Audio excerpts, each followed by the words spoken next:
Црна дамка на целиот изборен процес ќе фрли непополнувањето на Државната изборна комисија со представник на албанската опозиција.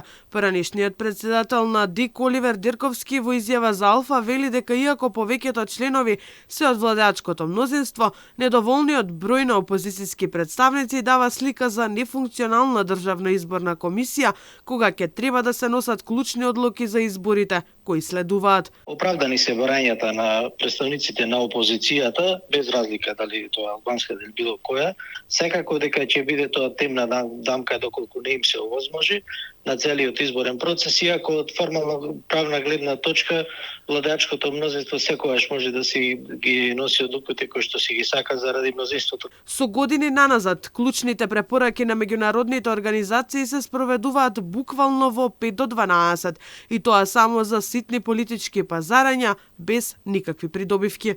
Тоа е лоша пракса за жал во нашата држава, инаку како што се и препораките на ОПСЕ и ОДИХР и измени во изборното законодавство треба да се прават најмалку година дена пред редовниот изборен процес, меѓутоа за жал кај нас како да се прави секогаш спротивното, односно се чека последниот момент да се направат некои измени во изборниот закон, се со цел некои политички ситни интереси да се карат на некој начин, иако тоа ништо нема позитивно да придонесе или негативно кон изборниот процес. Сметам дека се во прашање политички притисоци и пазарање, ништо друго.